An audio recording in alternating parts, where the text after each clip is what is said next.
Well, today on This Garden Life, it's all about the Southern Living Plant Collection. I cannot thank them enough for really making this garden come to fruition, making it happen. You know, I have had a relationship with them for a very long time. I've got good friends there.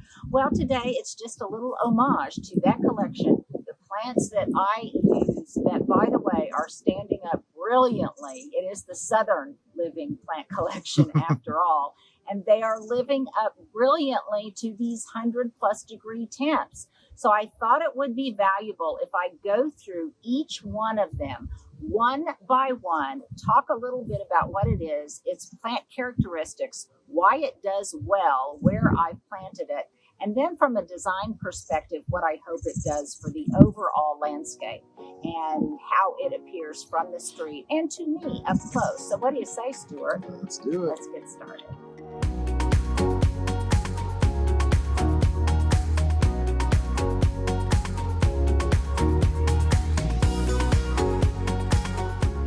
Let's start out with a real hero of this garden, Sunshine Ligustrum.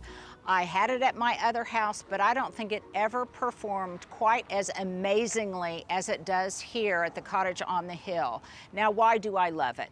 Well, just look at it. I mean, they're like little lanterns in the landscape. In fact, I've got a number of them here that I planted in the 2 to 3 gallon size. They're larger. But Stuart, if you could pan over slowly over towards the Southern Living sign, you can see some that were planted as just a gallon size. But look how they glow, how they really advance. It was cool. When I got closer, you could see them pop over the top. Yes, and they look brilliant with a backdrop of any kind of dark green plant. Now, they have held up to these 100+ degree temperatures absolutely brilliantly. They don't in any way look distressed. They continue to grow in this absolutely gorgeous color. Now, for your landscape, one of the things I took into consideration is how mature they would get. They will get anywhere from 3 to 6 feet tall and about maybe 3 to 4 feet wide. We'll try to put up this plant specifications for each one of these specimens in my garden. But what I love about them, I know some people have a concern that Ligustrum it can be invasive. This does not set seed, so it will not be invasive in your garden. It doesn't flower at all. It just puts out this gorgeous foliage. Now, you do not have to clip them tightly like I have here. I love this rounded mounded form, and they do lend themselves to topiary. So if you want to do some topiary in pots, I have shaped them into conical forms in the past, but you can also let them grow free form if you want a looser, wilder look.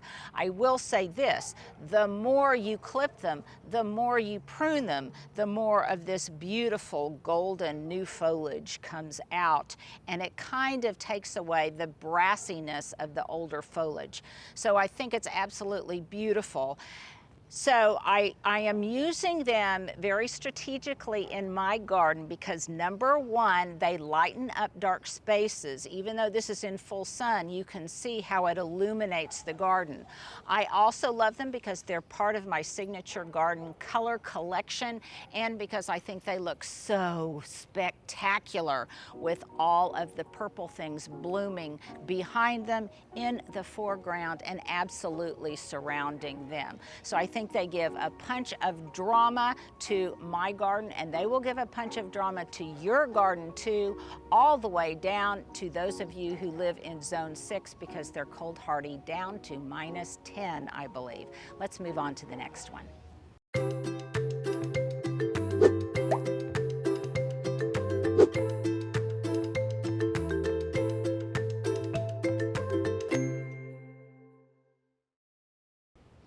Now, a beautiful companion to the Sunshine Ligustrum, equally as tough, equally as drought tolerant, and equally, let's say, just rugged and able to stand up to whatever an Oklahoma summer can throw at it, and that is orange rocket barberry. You guys know I had it at my other house. It can grow in part sun to full sun, but I really think it does far more superior when it's in a full sun orientation, a full sun exposure. So right here, I've got several dollops of it. I like to think of them as dollops. I've clipped them some. I'm not going to keep these in a really tight, rounded, mounded form. I just want them to thicken up right now. So I am pruning them more frequently than ultimately I will. Now, when you prune it, it will flush out after you prune it and in the spring in this beautiful kind of corally, vibrant color, I think, that's appropriate for spring. But in the fall, it will age to kind of a ruby red, which will be perfect in my landscape along this area that I am calling Autumn's Edge. And I think it really just screams autumn. And think how gorgeous it will be in the foreground of this October glory maple when it is in full flush and in its full glory in the fall. It will get up to about 4 feet tall, about 1.5 feet wide. That's up to you. If you want it to remain soft and not very prickly, then prune it a little bit more and do that in early spring. Because of those prickles, however, it's deer resistant, it's pest resistant, and it would be wonderful if you wanted to, border something, I guess, because of the protective qualities it has against critters. But it changes color so much. And it changes color, yes. Yeah, and I just love it. And by the way, it looks absolutely spectacular with this sunshine ligustrum. It's hardy, I think. Gosh, it is so hardy. Minus 20 degrees, I believe. So even those of you that live in northern climes can rely on it in your landscape. And as a trio, I think it looks brilliant with my next southern living plant, and that is this gorgeous Fire Chief Arborvitae. Stuart, let's talk about it next. Now, I think we need to plant Fire Chief Arborvitae for its name alone.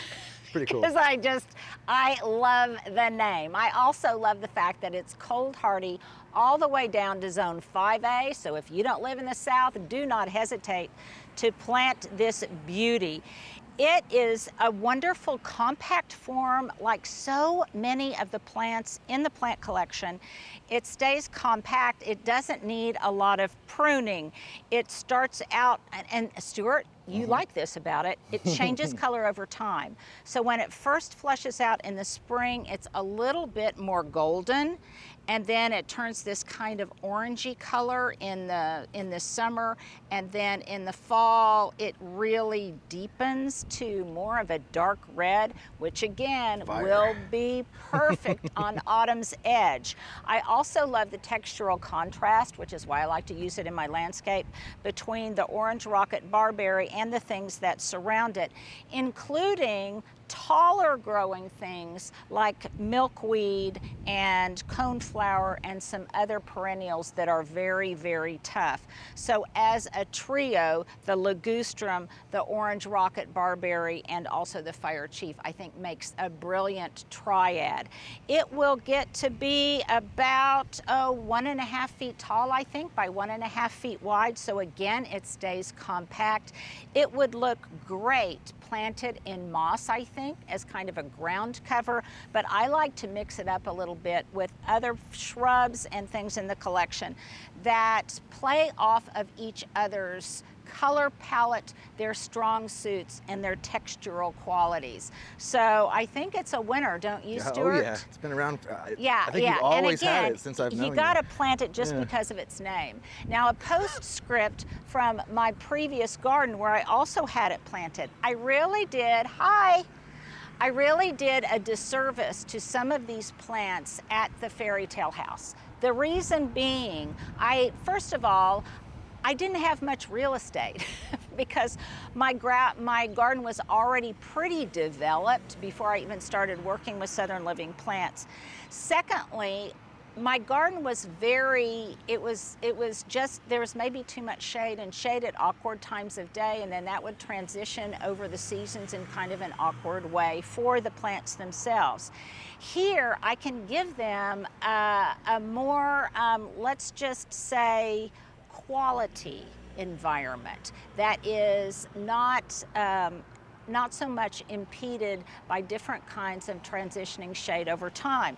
So now that these are in full sun and that environment is consistent over time and the exposure is a little bit more pure, then it does so much better. I also, when I planted them, a planting tip. Stuart, let's just take a break here and then let me share some planting tips for planting southern living plants, or really any shrubs in general. Well, what would Lemon Lane be without Miss Lemon Abelia? I love this plant. I think it is so feminine. I think it's so romantic. It puts out these sweet white flowers against this variegated lemon and green color foliage. It gets to be about 4 feet wide, 3 feet tall. Now, when I planted it, here's the promised planting tip. When I plant it, whenever I plant any shrub, I dig a hole about 2.5 times the width of the root ball. In fact, you can't dig a big enough hole. I take that soil, I put it on a tarp, I blend it with about 50% of some kind of soil amendment, compost, shredded leaves, just whatever, to really break up the soil, because my soil is very, very heavy clay and about 50% of the original soil. I mix that up. I might throw in a slow release granular. I then water the hole really, really well before I plant it. I might put some kind of fertilizer in the bottom of the hole if I don't use a slow release granular, something like Espoma's, I think it's called BioStart, to really get a plant off to a wonderful, wonderful start. Now again, if you are in a northern climate, you can still grow this because it's hardy down to, I think, gosh, even zone 3. We'll put those requirements and those plant characteristics up on a little chart for you. But I love it. I love its delicacy. I love the fact that it's a little bit more feminine, a little bit more lemony than some of the other Abelias in their collection, which I also love. But for this situation, I really wanted something that was just a little bit more flouncy. And I love the way this looks. It looks great with companion plantings like lemon lime Nandina, i.e. the name to my lemon lane. I could have put some sunshine Ligustrum in here. That might have been an option. It would fit. Or touch of gold hollies that are also in the collection. But instead, I decided to pair it with some Miss Bonnie Spirea, so I'd have a touch of pink blooming on the outskirts of Lemon Lane. But let's talk about those in a bit. Stuart, what do you think about this design? I know Southern Living even did a blog post on it. Well, let's just say it makes me happy. Yeah, that's all that matters. Now, this is one of those situations with lemon lime Nandina that I probably would argue a little bit with what the official guidelines are, because this says that it's hardy down to zone 8A, but I am in zone 7A and it has worked just beautifully for me. So I think you can really push the envelope on this a little bit. I love how delicate the foliage is in this kind of citrusy hue, a la Lemon Lane. I love the fact that it lends some movement and some dimension to the garden. It's a beautiful triad with the Miss Lemon Abelia, the Nandina, and then in this area in the background, I have some white wedding hydrangeas, which are rapidly becoming maybe my favorite hydrangea. I don't know. We'll talk about that a little bit later. But if you want to plant lemon lime, it will get to be, I think, about 3 feet by 3 feet, maybe pushing 4 feet, depending on your growing zone. If I have any regrets about Lemon Lane, it's that I I feel like I didn't plant quite enough of them. I would have liked to have a little bit more of the qualities that they add to this area in a little bit more. Well, let's just say they look great in moss as a ground cover, and I probably would plant a few more of them. So Southern Living, I may be putting those on my list to flesh this out, but definitely not until this fall because it's too hot to plant right now. Stuart, what do you say we move on to the next one? Okay. One hydrangea right now, it would be white wedding hydrangea. And you can plant it too. It's very cold hardy. It puts out these absolutely, they're just fabulous. They're pillowy, they're cloud-like. They make a great cut flower. They look great as a landscape plant. They would do brilliantly as in a border. They look gorgeous in the foreground of this holly hedge. But why I really, really love them is that they can handle full sun. Let me say that again. I didn't believe it, but now that I've planted them in a full sun situation, they can handle full sun. I want you to look at how gorgeous, the integrity and the beauty of these blooms. And it has been up to 104 these past 2 days. And look at how beautiful they look. They're pollinator magnet. Yeah. Look at all of the bees. I mean, what is not to like about this hydrangea paniculata? They will age beautifully. They make a gorgeous, not only fresh cut flower, but dried cut flower. The other thing I love about them is look at how well they perform and they stand up and fly right. They're on really sturdy stems. They look beautiful in both bud and full flower form. I even like the way they look when they're completely leafless. I think the canes look beautiful against the backdrop of these hollies. I might even add a few more because I think the drama and the romance of this huge expanse of white leading down to the street is simply breathtaking. And you can't get enough breathtaking, I don't think. I believe these get to be about 4 feet tall, maybe equally as wide. Again, I might be off a little bit on that. It kind of depends on where you have them planted. But can I also say, in my enthusiasm, in my exuberance over these were just planted this year. They have only been in the ground, let's say, 3 months, and look at how beautiful they are. Can you imagine what this is going to look like next year when I plant a few more? Sometimes you can have a little bit of trouble finding them, so here's my recommendation. On these and all of these plants in the collection, find out, if you go to southernlivingplantcollection.com, it will tell you about retailers close to you. It will tell you where you can find them. Go to those retailers and tell them, I want these plants. Would you please carry them? And if say it nicely. Say it nicely. But if a lot of you gang up on the buyers at these retail outlets, then they will be compelled to carry them, and then actually you'll be able to find them. I know Lowe's had these at the beginning of the season, but they sold out almost immediately. So see if they will carry them this fall. See if they will carry any of these plants in the collection. Might even be beneficial if you want them, if you take a friend with you. And again, you kind of team tackle these retailers and say, please carry these. Linda Vodder told me to do so because they look just fabulous in her garden, and I want my garden to look fabulous too. I just love the image I get in my head when I think of a gang of gardeners. Yes, I like that. Thought. Okay, that is the true meaning of being an influencer. And if you ever were going to gang up on somebody in a nice, polite way, then definitely you want to exercise your power, your buying power. So do that. Again, I think when I had the initial design in mind, I kind of had a vision. Now that I see it, there are areas, particularly around the perimeter. So show this kind of ugly area over here, Stuart. Ugly, geez. That So ugly. where I don't have enough plants or enough mulch to cover up the drip irrigation. And by the way, this is drip irrigation running through here.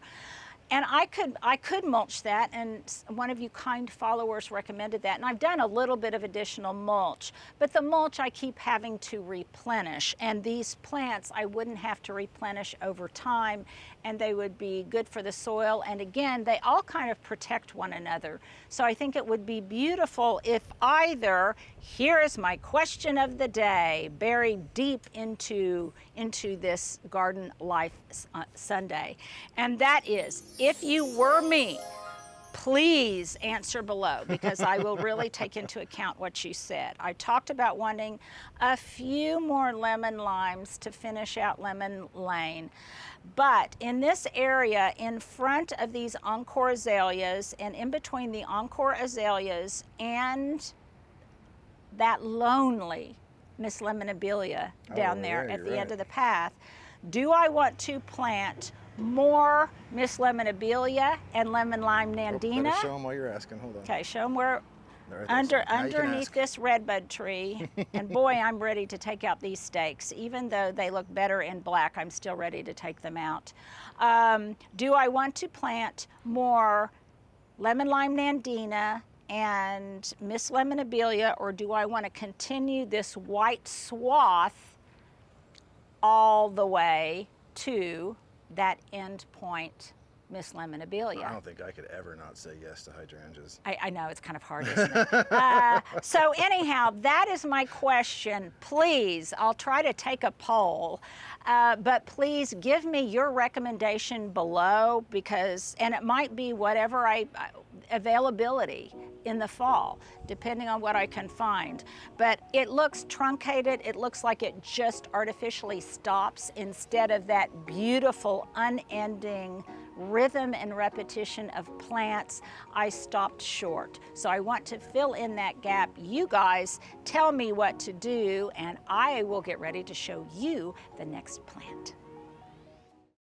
And my best problem-solving plant award goes to Obsession Nandina. If there is a go-to plant that you need for a tight space, in part sun, in part shade, that will look good year-round, that is not invasive, you guys. These do not bury, they do not go to seed, so consequently don't worry about the cedar waxwings and these I've had being... one in my front little area that is every year is amazingly comes back beautiful and is never spread outside of that spot. No, and it spreads by seed, but you don't need to worry about that because this one doesn't flower and it doesn't go to seed. But what I love about it is it's just subtly elegant. It doesn't just scream, I am here. It just blends in, and in a very synergistic way, it enhances the beauty of everything that surrounds it. So I love planting this also with Fire Chief, with Orange Rocket, with Sunshine Ligustrum. It looks great with any kind of evergreens. A very simple composition would be Sunshine, would be Obsession Nandina and just baby gem boxwood. If you just wanted kind of a green on green thing and then have a punch of color with a flower pot in front of it in color echoed tones, I think it's beautiful. In fact, my new neighbors right across the street, whom I absolutely adore, they are finishing up a pool right now, and they want a very simple landscape surrounding it, and I offered to help them, and we're just going to use masses of these Obsession Nandina because it's just the perfect solution. They're tough, they can handle not only the heat and the sun and clay soil, but they can also handle probably errant beach balls. and teenage play. So I think it will be wonderful.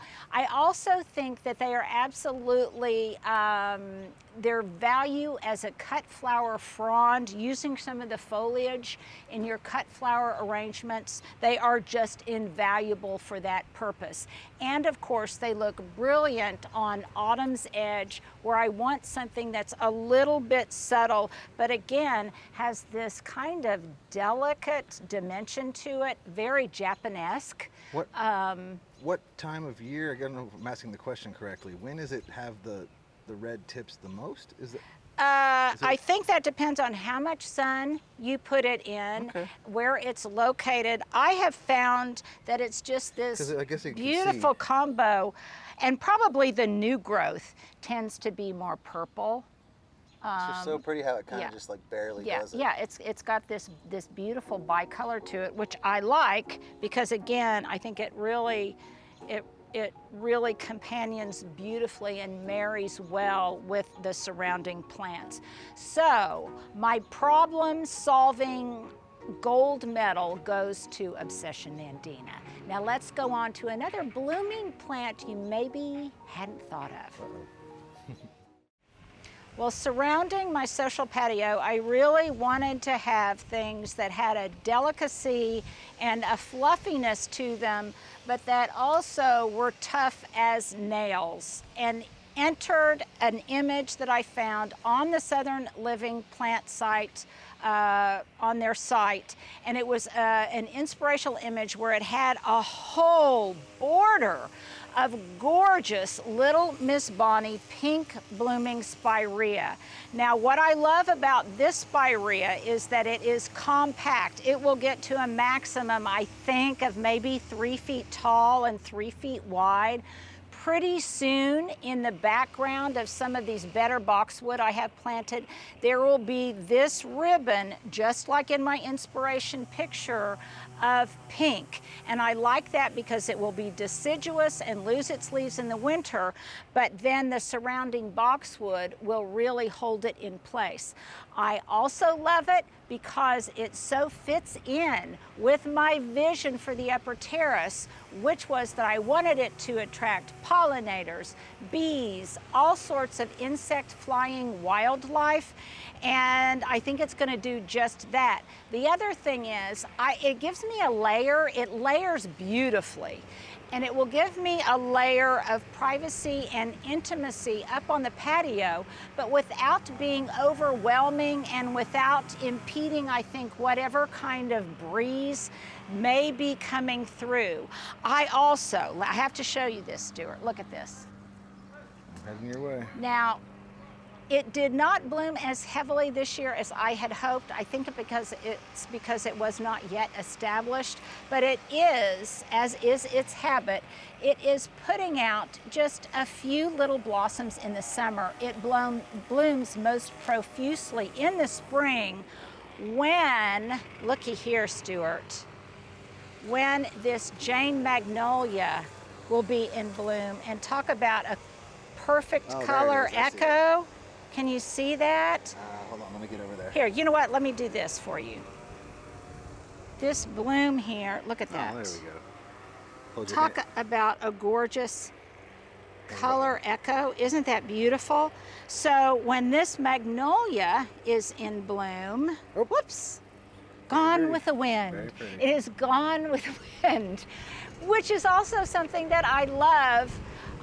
Because this is called Little Miss Bonnie, and Bonnie was Scarlett O'Hara and Rhett Butler's daughter in the movie Gone with the Wind. And it's an homage to that movie, which I love.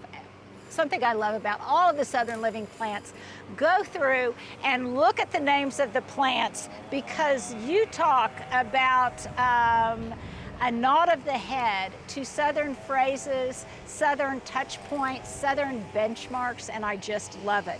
So next spring, I fully anticipate that there will just be this luscious pink ribbon surrounding the patio and in perfect color harmony with the surrounding things in bloom. Something else, this is very, very cold hardy. So again, like other plants in the collection, don't dismiss it immediately. just because you think it will not take in your northern climate. So interestingly, I may have shared with you that my son and daughter-in-law in Colorado, in Denver, they just bought a new house, a cute little English Tudor house, and I am itching to get up there and help them with their landscaping, which hopefully we'll start to install this fall.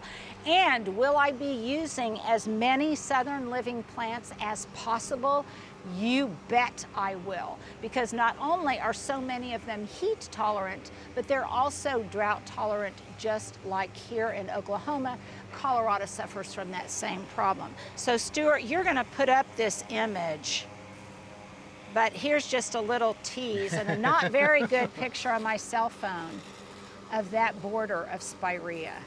So look to their websites. I've said it 100 times. I don't have any new ideas. I'm just constantly stealing other ideas and replicating what I see when a plant has been used and optimized to perfection. And if anything will enhance the beauty of this social patio, it is this little Miss Bonnie spirea.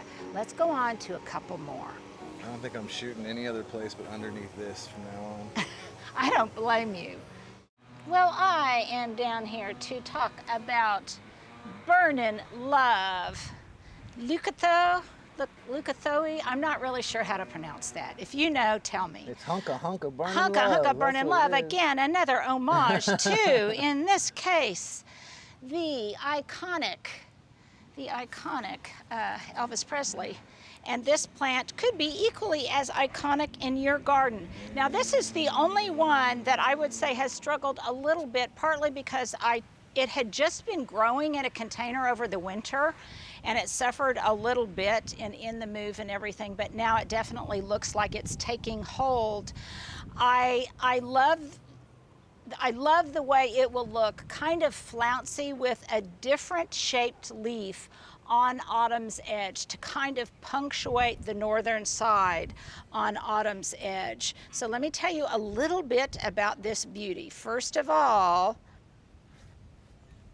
Stuart, are you getting all of that beautiful, beautiful dark tipped foliage? Just, I want to be quiet for a minute and let you guys appreciate its beauty. So it likes part sun to shade. I'm a little bit concerned this might be getting a little bit too much sun. It's cold hardy, attention folks, all the way down to 6A, and it'll get, about 2.5 to 3 feet high and equally as wide. The new foliage, kind of like Obsession, starts out in kind of that reddish hue, and then it will turn green in summer and purple in winter. You know, again, it's cold hardy all the way down to -10. And like so many of the plants, I love it. Great ground cover candidate because it grows so compact, and I love the form of its leaf and its growth habit. Really easy to take care of. It's heat tolerant, year-round interest. But in my garden, its contribution will be on autumn's edge, where I think it will be absolutely beautiful. And Stuart, while I'm down here, never miss an opportunity to pull a small weed. So get them when they're young.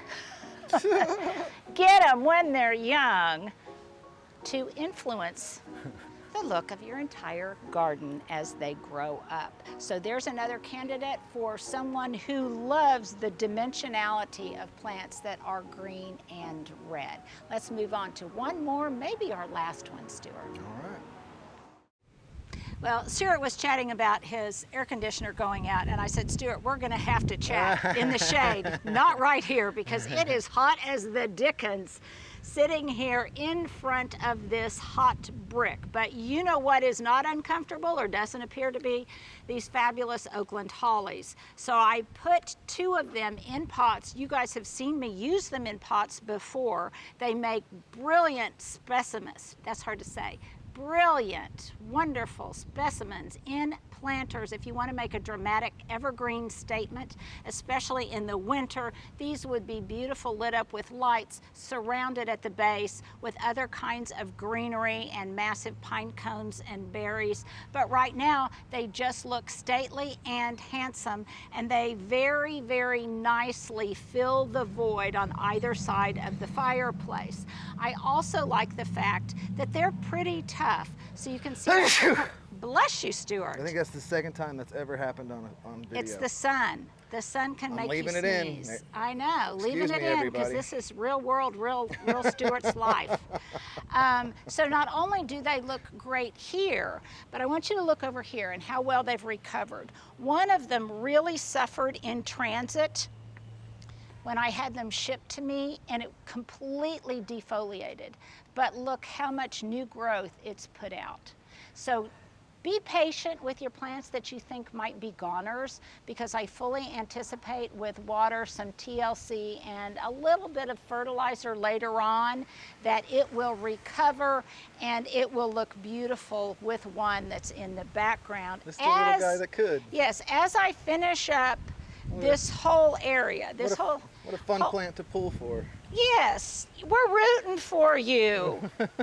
We're rooting for you. What is it you say for Tinkerbell? Clap if you believe. Oh, you say something like that. Yeah, okay. Well, clap if you believe There that you this go. little struggling Oakland Holly will make it and grow up to be just as beautiful as these others, which when they reach their mature height will be spectacular on this wall, even with the reflected heat of the brick. Happily, this faces east, and in the real heat of the day, this will be in shade.